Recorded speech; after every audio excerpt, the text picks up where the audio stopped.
The morning sun cast long shadows across the red soil of New Busan as Captain Lee Dong-woo made his daily rounds through the colony. The settlement stretched out before him like a jewel against the harsh landscape, with its white buildings and green gardens that had taken 20 years to grow.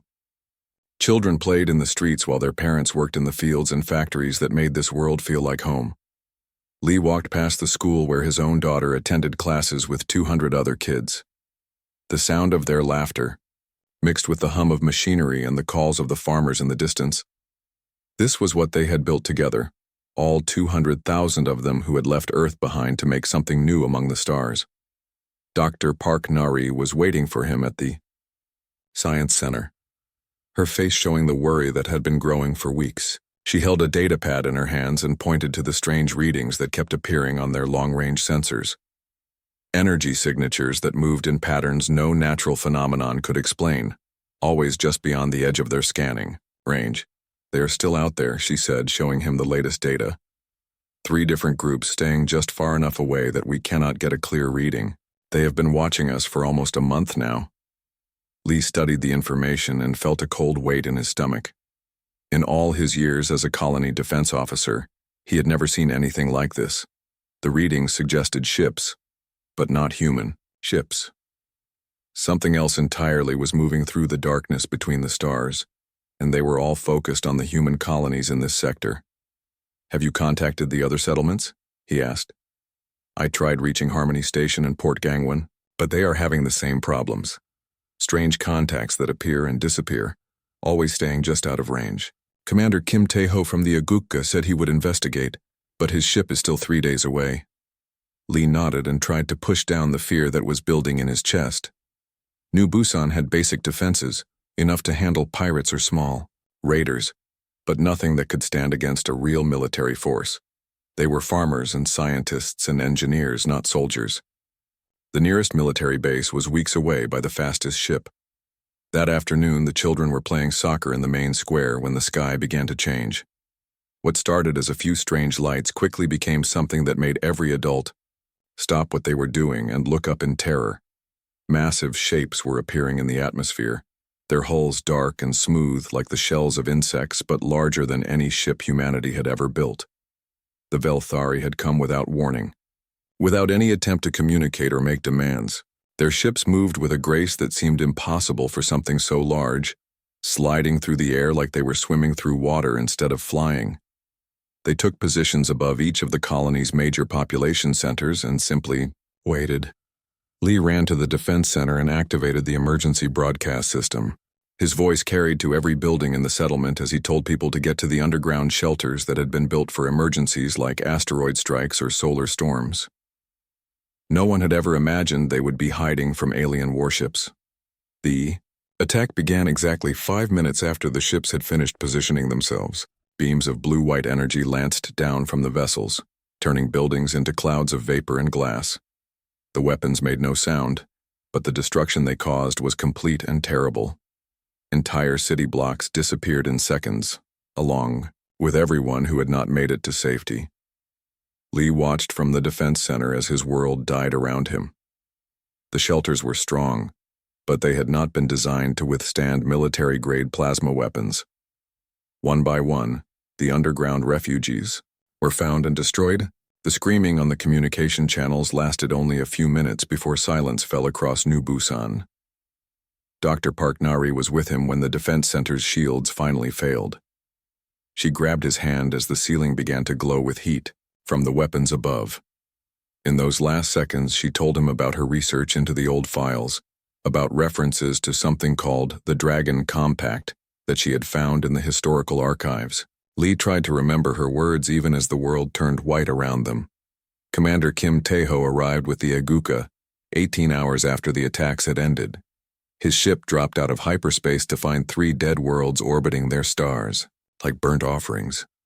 The colonies that had housed over 600,000 people were now nothing but craters and ash. Not a single structure remained intact. Not a single life sign registered on his scanners. Kim stood on the bridge of his ship and stared at the ruins of New Busan through the main view screen. 20 years of human dreams and sweat and hope had been erased in a matter of hours. The gardens where children had played were gone. The laboratories where scientists had worked to understand the universe were empty spaces filled with radioactive dust. His communication officer, Lieutenant Han, Gite, managed to recover fragments of data from the colony's final transmissions. The recordings showed ships unlike anything in human databases, with hulls that seemed to bend light around them and weapons that struck without warning. The aliens had methodically destroyed every human presence in the system, then vanished, as quickly as they had come. Kim ordered his crew to scan for survivors even though he knew the search was hopeless. The weapons used against the colonies had been designed to leave nothing alive. Whatever species had done this wanted to send a message, and that message was clear. Humans were not welcome in this part of the galaxy. The bodies floating in space told their own story. Men and women and children who had tried to escape in whatever ships they could find, only to be hunted down and destroyed before they could reach safety. Kim had seen war before, but this was different. This was not conquest or territory disputes. This was extermination. Lieutenant Han worked through the night to piece together what had happened, using data from the colony's sensor networks and the few emergency beacons that had survived the initial assault. The attacking ships had appeared simultaneously at all three locations, suggesting a level of coordination and planning that spoke of military precision. This had not been a random raid, but a carefully planned strike. As the Agukka prepared to return to human space with news of the massacre, Kim found himself thinking about the fragments of Dr. Park Nari's final transmission. She had mentioned something about dragons and ancient compacts, words that made no sense in the context of their current situation. But she had been one of the best xenobiologists in the colonies, and if she had thought it was important enough to mention in her dying moments, then perhaps it was worth investigating. The journey back to the core worlds took 6 days, and during that time Kim sent regular reports to Terran Command. Each message carried the same terrible news. 3 colonies destroyed, 600,000 people dead, and an unknown alien species that possessed technology far beyond anything humanity could match. The war had begun, and humanity had already lost the first battle before they even knew they were fighting. Admiral Cho Hee-jin stood before the emergency session of the Colonial Council, her uniform pressed and her face showing none of the fear that gripped her heart. The holographic displays around the chamber showed the smoking ruins of New Busan, Harmony Station, and Port Gangwon, images that had been seared into the minds of every human leader in the galaxy. The council chamber on Luna Station buzzed with angry voices as representatives from 50 colonies demanded answers that she did not have. President Kim Young-sik called for order, but the fear in the room was too strong. Everyone knew that if these aliens could destroy 3 well-defended settlements without warning, no human world was safe. The attack was coordinated and precise, Admiral Cho reported to the assembled leaders. Our intelligence suggests these Felthari possess technology that is at least 2 centuries ahead of our own. Their ships can penetrate our shields like they do not exist, and their weapons can destroy entire cities in minutes. Senator Lee Min-ho from the Centauri colonies stood and voiced what everyone was thinking. What are our options? Can the fleet defend against another attack? The silence that followed his question was answer enough. The Terran defense fleet was powerful by human standards, but it had been designed to fight other humans, not aliens with weapons that could erase matter from existence. Admiral Cho had run the simulations dozens of times, and the results were always the same. Humanity would lose. It was during this darkest moment that Dr. Yoon Jae-sung made his way to the front of the chamber. The old historian rarely spoke at council meetings, preferring to spend his time buried in the archives beneath old Earth. But now he carried with him a collection of files that had been sealed for 3 centuries, documents that most people had forgotten existed. "There is something you all need to see," he said, activating a holographic display that showed pages of text written in multiple languages. These are the original colonization records from humanity's first expansion into space, before we made contact with the Centaurians. They tell a different story than our history books. The records spoke of humanity's actual first contact with alien intelligence, not the peaceful meeting with Centaurian diplomats that children learned about in school. According to these documents, the first species humanity encountered called themselves the Dragons of the Void. beings of immense power who helped establish the earliest human colonies beyond the Sol system. Dr. Yoon pointed to specific passages in the ancient text. The dragons withdrew from galactic affairs after helping humanity gain a foothold among the stars. But before they left, they signed something called the Ryong Compact. This treaty states that if humanity ever faces extinction, the dragons will return to honor their alliance. The council chamber erupted in discussion as representatives argued about the reliability of centuries-old documents. Some called it mythology, others demanded proof. But Admiral Cho saw something in the files that made her pulse quicken. The stellar coordinates listed in the compact matched star systems that had been marked as off-limits by the early explorers, regions of space that surveys had found mysteriously empty. Captain Bae Soo-jin of the exploration vessel Mugunghwa was called to Luna Station within hours of Dr. Yoon's presentation. Her ship was one of the fastest in the fleet and had been designed for long-range reconnaissance missions into uncharted space. If anyone could find these mythical dragons, it would be her crew. The briefing took place in a secure room deep beneath the station's command center.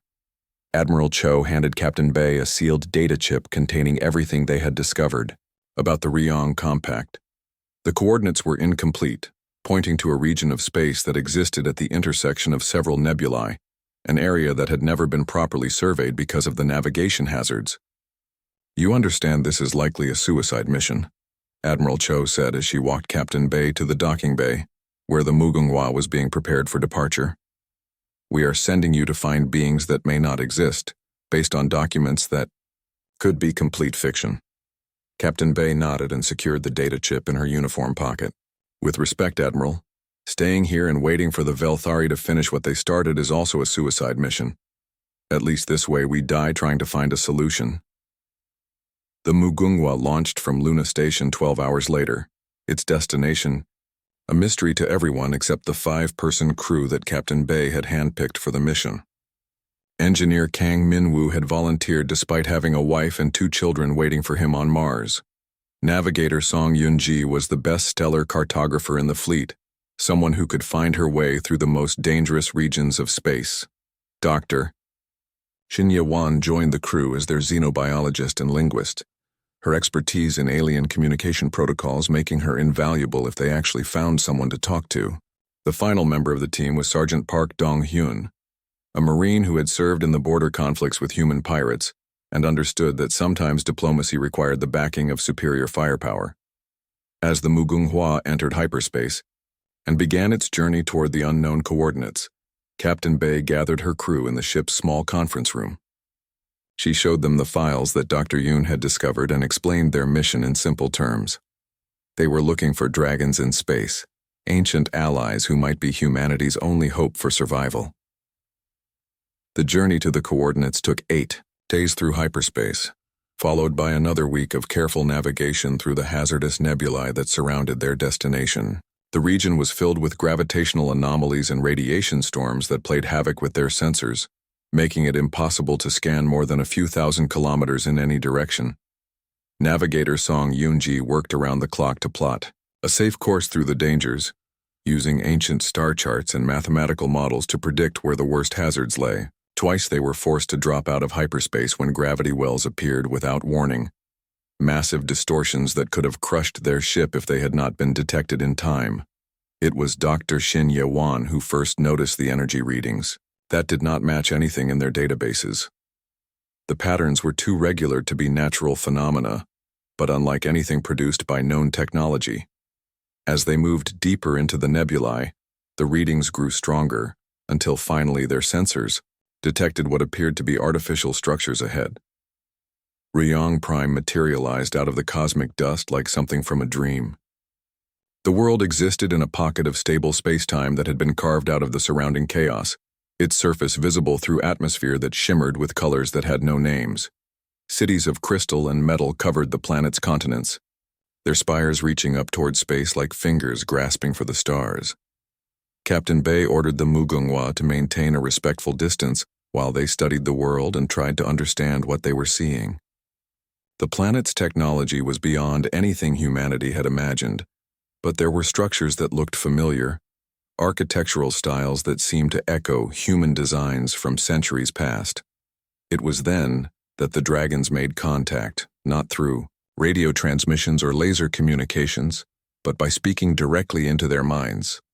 The voice that filled their consciousness was warm and familiar, speaking Korean in accents that reminded them of home, as if these beings had been waiting for humanity to return for a very long time.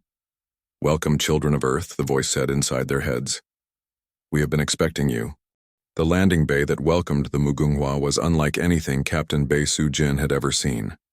The walls seemed to be made of living metal that flowed and shifted to accommodate their ship, creating a perfect seal around the hull without any visible mechanical devices. The air that filled the bay was clean and warm, carrying scents that reminded her of spring mornings on Earth. Sovereign Kang Woo-hyun waited for them at the bottom of their ship's ramp, and Captain Bae's first thought was that he looked human. But as she drew closer, she could see the differences that marked him as something far more evolved. His eyes held depths that seemed to contain entire galaxies, and the air around him shimmered with energy fields that bent light in impossible ways. He stood nearly 3 meters tall, his form wrapped in robes that appeared to be woven from starlight itself. When he spoke, his voice carried harmonics that resonated in their bones, as if the very atoms of their bodies were responding to frequencies beyond human hearing. Yet his words were gentle, and his smile held a warmth that put the crew at ease, despite their fear. "You have grown so much since we last walked together," he said, studying each member of the crew as if he was seeing old friends after a long absence. "The courage that brought you here through the dangers of the void shows that the spark we helped kindle in your species burns as bright as ever." Dr. Shin Ye-won stepped forward, her training as a xenobiologist warring with the impossible familiarity she felt in the presence of this being. "Who are you?" she asked. "What is your connection to humanity?" Sovereign Kang smiled and gestured for them to follow him deeper into the crystalline city that surrounded the landing bay. As they walked, he began to tell them a story that challenged everything they thought they knew about their own history. "We are what you will become," he said simply. "Millions of years from now, when your sun has grown old and your species has spread across countless galaxies, this is what humanity evolves into. We are your descendants, returned to watch over our own beginning."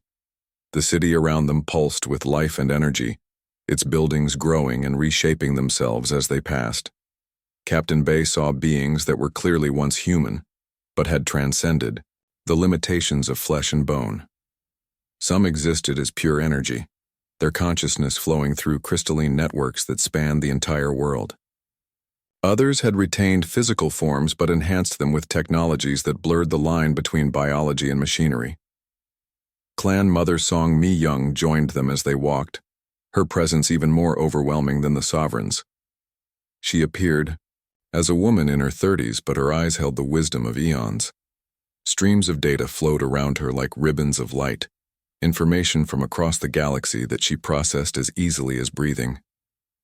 "The Rion Compact was signed by our ancestors who had traveled back through time to help establish your first colonies," she explained. "We could not directly interfere with the timeline, but we could ensure that humanity would have the tools and knowledge needed to survive their early expansion into space." Engineer Kang Min-woo struggled to understand what he was hearing. "If you are from our future, then you already know what happens. Do we survive this war with the Velthari?" Clan Mother Song's expression grew sad. "Time is not as linear as your people believe. There are multiple possibilities, multiple timelines where different choices lead to different outcomes. In some futures, humanity thrives and grows to become what we are now. In others, your species dies with the colonies that were just destroyed." They were led to a great hall where the Dragon Council had assembled to meet with the human visitors. The beings gathered there represented the culmination of human potential, minds that had transcended individual consciousness to become part of something greater. Yet each one still retained the spark of humanity that connected them to their distant ancestors. War Master Lim Sua spoke for those who wanted immediate action against the Velthari. Her form flickered between human appearance and something that looked like controlled nuclear fire, her anger at the colony attacks burning bright enough to heat the air around her. She could reach across space and time to strike at humanity's enemies erasing their fleets from existence with a thought. But Sovereign Kang raised his hand for patience. Direct intervention would shatter the timeline and prevent humanity from developing the strength they need to survive on their own. We cannot fight this war for our ancestors, but we can give them the tools they need to fight it themselves. The debate that followed stretched for hours, with different factions of dragons arguing about the proper response to the Velthari threat. Some wanted to reveal themselves to all of humanity, sharing their advanced technology and knowledge. Others insisted that such interference would corrupt the natural development of human civilization. Sergeant Park Dong-hyun listened to the discussion with growing frustration. "While you debate philosophy, more human colonies are dying," he said, his voice cutting through the cosmic conversation. "My people need help now, not after you finish discussing the implications of giving it to them." It was Navigator Song Yoonji who finally provided the solution that broke the deadlock. She had been studying the Dragon City and its technology, using her mathematical training to understand the patterns of energy that flowed through their civilization.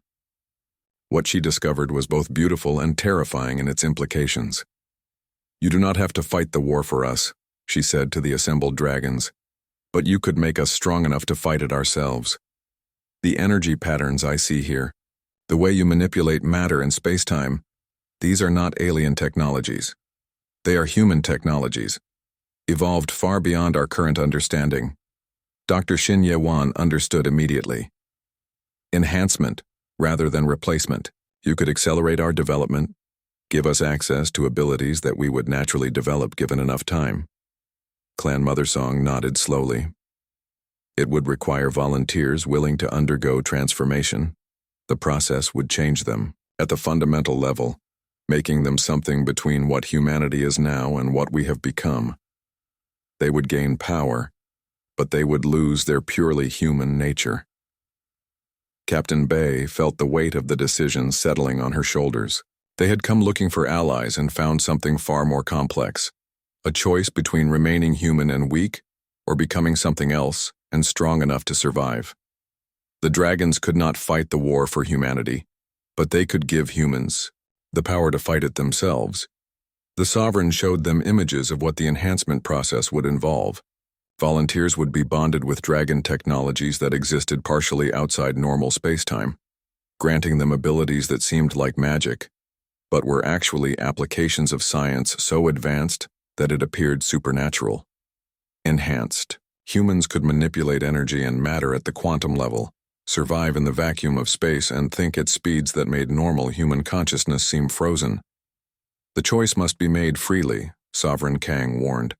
Those who undergo the transformation will gain great power, but they will never again be fully human. They will become bridges between what your species is and what it can become. As the Mugunghwa prepared to return to human space with this momentous news, War Master Lim Sua approached Captain Bay with a final gift. It was a small crystalline device that contained the complete specifications for the enhancement process, along with the locations of hidden dragon outposts that could serve as training centers for the volunteers. "Tell your leaders that the dragons remember their children," she said as the human crew prepared to depart. "The Velthari believe they are fighting farmers and scientists. They are about to discover they have awakened something far more dangerous.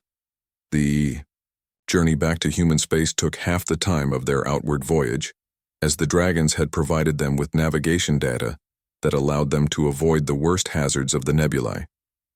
But Captain Bay spent every hour of that trip thinking about the choice that now faced humanity. Remain human and face extinction, or become something new and survive. The news that Captain Bae Soo-jin brought back from Ryong Prime changed everything. Within hours of her return to Luna Station, emergency sessions were called across human space as leaders struggled to understand what they had learned. The dragons were real. They were humanity's own descendants from the far future, and they were offering a path to survival that came with a terrible price. Admiral Cho Hye-jin stood before the Colonial Council once again, but this time her message carried hope along with its burden of choice. The holographic displays now showed not just the ruins of destroyed colonies, but the crystalline cities of Ryong Prime, and the beings that humanity might someday become. "The dragons cannot fight this war for us," she explained to the assembled representatives. Their direct intervention would damage the timeline and prevent humanity from developing the strength we need for long-term survival. But they can accelerate our evolution, give us access to abilities that we would naturally develop given millions of years. President Kim Young-sik asked the question that everyone was thinking. What exactly does this enhancement process involve? What would our volunteers become? Dr. Shin Ye-won, who had studied the dragon technology during their brief visit, provided the technical details that made some council members lean back in their chairs. The enhancement would bond volunteers with dragon biotechnology at the cellular level, rewriting their DNA and connecting their consciousness to energy fields that existed outside normal space-time. The enhanced humans would gain abilities that seem impossible by our current understanding of physics, she continued. They could survive in vacuum, manipulate matter and energy with their thoughts, and process information at speeds that would make our fastest computers seem slow. But they would no longer be entirely human. The debate that followed lasted 3 days and involved every major leader in human space. Some argued that accepting the dragon's offer would corrupt humanity's essential nature, turning them into something alien and unrecognizable. Others pointed out that extinction would corrupt their nature even more permanently. It was General Oh Dong-min who finally broke the deadlock by volunteering to be the first to undergo the transformation. The veteran officer had led human forces in a dozen conflicts and understood better than most what they were facing. His decision to volunteer carried weight that no amount of debate could match. I have spent my life protecting human colonies from threats, he said to the council. If becoming something more than human is what it takes to continue that protection, then I accept that responsibility. Within hours of General Oh's announcement, thousands of volunteers from across human space contacted military recruitment centers. They came from every colony and every profession: soldiers who wanted the power to protect their families, scientists who were curious about the possibilities of enhanced consciousness, and ordinary citizens who understood that someone had to make the sacrifice. The selection process was overseen by War Master Lim Sua, who had established a hidden facility in the asteroid belt between Mars and Jupiter. The location existed partially outside normal space, accessible only to those who carried the quantum signatures that the dragons had provided. Getting there required navigation skills that pushed human technology to its limits. Lieutenant Han Gite was among the first group of volunteers to arrive at the facility. The engineer who had survived the attack on New Busan by hiding in maintenance tunnels now sought the power to ensure such attacks could never succeed again. His technical background made him an ideal candidate for the transformation process. The enhancement facility was a marvel that combined dragon technology with human engineering principles. Dr. Yoon Min Seo, a biotechnician who had volunteered to assist with the process, found herself working alongside beings of pure energy who could manipulate matter at the atomic level. The learning curve was steep, but the dragons were patient teachers. The first transformation took place in a chamber that existed in 7 dimensions simultaneously. General Oh Dong-min lay on a platform that felt solid, but appeared to be made of crystallized light, while dragon technicians prepared him for a process that would rewrite the fundamental nature of his existence. You will experience sensations that have no names in any human language, War Master Lim Sua warned him as the process began. Your consciousness will expand beyond the boundaries of your skull, and you will perceive reality from perspectives that evolution never intended. Hold on to who you are at your core, or you will lose yourself in the vastness. The transformation itself was indescribable. General Oh felt his awareness expand beyond his body, touching the quantum fields that connected all matter in the universe. His enhanced senses could perceive electromagnetic radiation across the entire spectrum, and his thoughts began processing information at speeds that made seconds feel like hours. But with the power came understanding of its terrible cost. The human warmth he had always felt when thinking of his family was now filtered through a consciousness that could perceive the mathematical relationships underlying all emotions. He remained himself, but he was also something more, something that stood between humanity and the transcendent beings the dragons had become.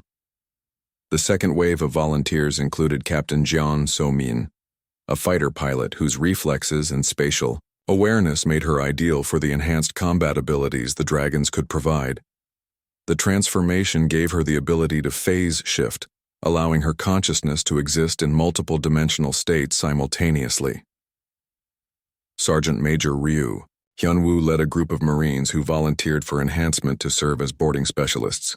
The process gave them the ability to survive in hard vacuum and manipulate matter at the molecular level, turning them into living weapons that could breach any enemy hull. As the first enhanced humans completed their transformations, reports began arriving of new Velthari fleet movements.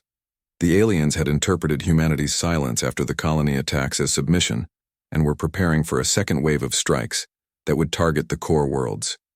Earth itself was on their list of targets. Supreme Admiral Velthara commanded the Velthari war fleet from her flagship, a biomechanical dreadnought that had been grown rather than built. Her species had conquered dozens of other civilizations through a combination of superior technology and ruthless efficiency. Humans appeared to be no different from the other species they had erased from the galaxy. The Velthari strategy was simple and effective. Strike without warning at population centers, destroy all infrastructure, and leave no survivors to seek revenge. They had refined this approach over centuries of conquest and had never encountered effective resistance. But as their scouts reported on human activities in the outer systems, Supreme Admiral Velthara began to detect signs that troubled her. Energy signatures that matched no known technology were appearing throughout human space, and their intelligence networks reported strange stories of human soldiers who could survive in vacuum and manipulate solid matter with their bare hands. Admiral Park Jin-ho, enhanced with dragon neural implants that allowed him to process tactical information at superhuman speeds, took command of the Joint Human-Dragon Task Force. His consciousness could simultaneously coordinate the movements of hundreds of ships while analyzing enemy patterns in real time. The enhanced humans who formed the core of this new military force were no longer bound by the limitations that had made humanity seem weak to their enemies. They could think faster, fight harder, and survive conditions that would kill unenhanced humans instantly. Most importantly, they retained the human capacity for righteous anger that the dragons had long since evolved beyond. As the Velthari fleet prepared to launch their second wave of attacks, they had no idea that they were about to face an enemy that combined human determination with power that transcended normal physical laws. The dragons had awakened, and they remembered every human child who had died in the colony attacks. War Master Lim Sua established a command center on the edge of human space, where enhanced humans trained alongside dragon advisors in preparation for the coming battle. The facility hummed with energy fields that bent space around them, and the enhanced warriors who trained there moved like lightning-made flesh. The message that went out to every human colony was simple. The dragons had returned to protect their children, and the Velthari were about to learn what it meant to threaten the family of beings who could manipulate the fundamental forces of reality. The Velthari fleet emerged from hyperspace at the edge of the Sigma Draconis system with the confidence of predators who had never known defeat. Supreme Admiral Velthara commanded over 300 ships, each one capable of destroying entire worlds. Her biomechanical dreadnoughts moved through space like living things, their hulls pulsing with the same rhythm as a beating heart. Admiral Park Jin-ho watched their arrival from the bridge of the human flagship Dragon's Fury, his enhanced consciousness processing tactical data faster than any computer ever built. The neural implants the dragons had given him allowed his mind to exist partially outside normal time, giving him seconds to think and plan, while his enemies moved in what seemed like slow motion. The human fleet that waited for the Velthari was smaller but carried within its hulls warriors who had transcended the limitations that had made humanity seem weak. The enhanced soldiers of the Dragon Guard stood ready in their ships, their bodies crackling with energy fields that connected them to forces beyond normal understanding. Captain Jeon So-min sat in the cockpit of her enhanced fighter, her consciousness spread across multiple dimensional states that allowed her to perceive enemy movements before they happened. The phase shift technology the dragons had bonded to her nervous system meant she could exist in several realities simultaneously, making her nearly impossible to target. All Dragon Guard units, this is Admiral Park, came the voice through quantum communication channels that bypass normal spacetime. Remember what they did to New Busan, to Harmony Station, to Port Gangwon. Remember the children who will never grow up because of these creatures. Today we show them what happens when they threaten our family. The battle began when the Velthari opened fire with their plasma weapons, the same energy beams that had turned human colonies into ash and glass. But the enhanced human ships did not simply absorb the damage as their predecessors would have. Instead, they phased through the attacks, their hulls existing in dimensional states that conventional weapons could not touch. Sergeant Major Ryu Hyun-woo led the first boarding action, his team materializing inside a Velthari cruiser through quantum tunneling techniques that the Dragons had taught them. The aliens found themselves fighting human soldiers who could survive in vacuum, who could manipulate the molecular structure of their ship's hull, and who fought with a fury that their species had never encountered. The Velthari crew watched, in terror as humans walked through solid walls and tore their weapons apart with bare hands. Ryu's enhanced physiology allowed him to exist comfortably in the alien atmosphere, while his teammates systematically destroyed the ship's critical systems from the inside.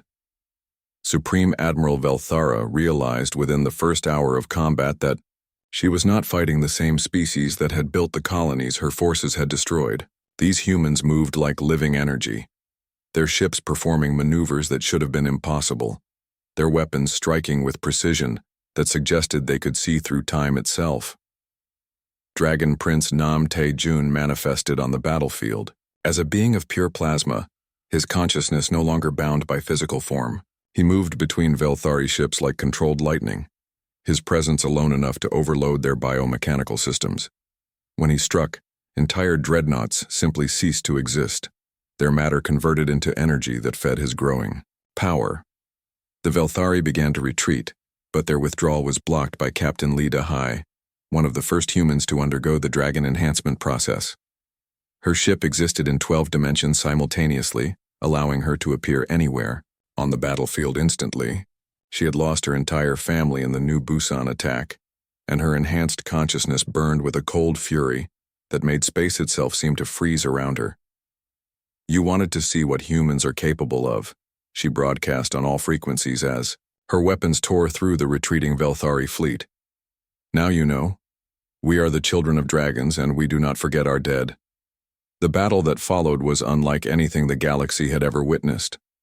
Enhanced humans fought with abilities that seemed to bend the laws of physics, while their dragon allies struck from dimensions that conventional sensors could not detect. The Velthari, who had conquered dozens of species through superior technology, found themselves completely outmatched by beings who transcended normal limitations. Commander Kim Tae-ho, enhanced with quantum processing implants that allowed him to coordinate multiple battles simultaneously, led the assault on the Velthari command ship. His consciousness could split into dozens of tactical perspectives, letting him outthink enemy commanders who had centuries of combat experience. The Agukka, rebuilt with dragon technology that existed partially outside normal spacetime, phased directly through the enemy flagship's shields. Kim's boarding teams materialized in the command center before the aliens even realized their defenses had been breached. Supreme Admiral Velthara faced Commander Kim in her own command center, surrounded by the ruins of her once mighty fleet. Her species had never encountered defeat, had never imagined that the primitive humans they had attacked could evolve so quickly into something so dangerous. "Your people destroyed our colonies without warning," Kim said, his enhanced voice carrying harmonics that resonated in her bones. "You killed our children, our families, our dreams. Did you think we would simply accept extinction?" The Supreme Admiral tried to activate her ship's self-destruct system, preferring death to capture. But Kim's enhanced reflexes allowed him to move faster than her thoughts, his quantum-enhanced consciousness predicting her actions before she made them. Her ship was disabled, her crew captured, and her fleet destroyed or scattered. As news of the victory spread throughout human space, President Kim Young-sik addressed the Galactic Council from Luna Station. The other alien species who had watched humanity's apparent weakness now saw them in an entirely new light. The humans were no longer farmers and scientists who could be bullied by superior technology. Let this be a message to any species that would threaten human worlds, President Kim declared. We are no longer alone among the stars. The dragons have returned to protect their children, and they remember every injustice visited upon us. The treaty signing ceremony took place on Ryong Prime, where Sovereign Kang Woo-hyun and Admiral Cho Hye-jin formalized the new alliance between humanity and their transcended descendants. The document established protocols for cooperation while preserving humanity's independence and natural development. But the most important moment came when the first enhanced humans met with unenhanced colonists on the worlds they had saved. General Oh Dong-min, his consciousness now spanning dimensions that normal humans could not perceive, knelt before a group of children in a refugee camp and promised them that no alien force would ever again threaten their homes. The children looked up at him with wonder, seeing in his energy-wreathed form not something alien and frightening but their protector made manifest. He was no longer entirely human, but he was still their defender, still connected to the species he had chosen to transcend in order to save. Lieutenant Han Gi-tae, enhanced with dragon technology that let him manipulate matter at the quantum level, began teaching human engineers how to build defenses that could protect their worlds from any conceivable threat. The colonies that had once seemed so vulnerable now sprouted shields and weapons that existed partially outside normal space. The war was over, but its consequences would reshape the galaxy forever. Humanity had gained protectors who combined human determination with transcendent power, beings who remembered what it meant to be mortal while possessing abilities that made them nearly godlike. In the depths of space, new human colonies began to grow under the watchful protection of their enhanced guardians.